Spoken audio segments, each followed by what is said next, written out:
पिताश्री, यह आप क्या कर रहे हैं? दान में तो अपनी सबसे प्रिय वस्तु दी जाती है। आप यह बूढ़ी और दुर्बल गाय दान में क्यों ले रहे हैं? मैं आपको सबसे प्रिय हूँ, आप मुझे दान में दीजिए।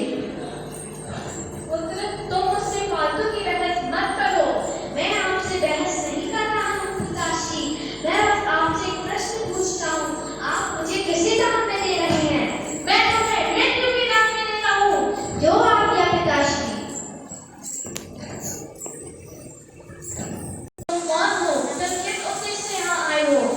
मेरा नाम नचिकेता है, मैं अपने पिता के आदेश से यहाँ आया हूँ। पुत्र, मैं तुम्हारी पितृ भक्ति और ज्ञान संयम से बहुत प्रसन्न हूँ। जैसे कि तुमने 3 दिवस बिना भोजन करे बिताए हैं, मैं तुम्हें उसके बदले 3 वर देता हूँ। मांगो, क्या चाहिए? मैं प्रथम वरदान में अपने पिता का क्रोध शांत होने का वर मांगता हूँ।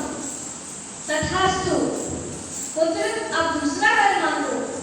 मैं दूसरे वर के स्वरूप में आत्मा का स्वर्ग प्राप्ति का ज्ञान मांगता हूँ। स्वर्ग प्राप्ति का ज्ञान सुन के यमराज को बड़ा आश्चर्य होता है कि यह नन्हा सा बालक स्वर्ग प्राप्ति का ज्ञान क्यों जानना चाहता है। उसके पश्चात यमराज ने स्वर्ग प्राप्ति के सारे विधियां बताई।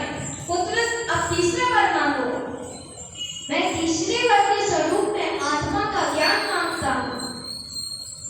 आत्मा का ज्ञान सुन के यमराज हैरान हो जाते हैं कि यह नन्हा सा बालक आत्मा का ज्ञान जान लेगा।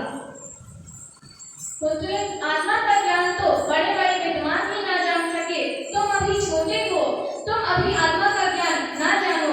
तुम मुझसे संसार की कोई भी चीज मांग लो, परंतु यह प्रश्न ना करो। जब बड़े बड़े विद्वान भी आत्मा का ज्ञान नहीं जान पाए, तब तो मैं आत्मा का ज्ञान जानकर ही रहूंगा। यमराज ने नचिकेता को बहुत प्रलोभन दिए, परंतु नचिकेता अपनी बात पर अड़ा रहा। पुत्र, आत्मा ना तो कभी पैदा होती है, ना तो कभी मरती है। वह अजर अमर है। आत्मा का ज्ञान ही सच्चा ज्ञान है। वह बहुत गूढ़ विषय है। आत्मा का ज्ञान ही सच्चा ज्ञान है। वह बहुत गूढ़ विषय है और आत्मा का ज्ञान वही ही जान सकते हैं जो सांसारिक आकर्षणों को ठुकराकर साधना के मार्ग पर चलते हैं। इसलिए पुत्र श्रेष्ठ मुनियों के पास जाकर उनसे ज्ञान प्राप्त करो। नचिकेता यमराज की आज्ञा का पालन करता है और श्रेष्ठ मुनियों से के पास जाकर ज्ञान प्राप्त करता है और बड़ा होकर बहुत बड़ा मुनि बनता है। बहुत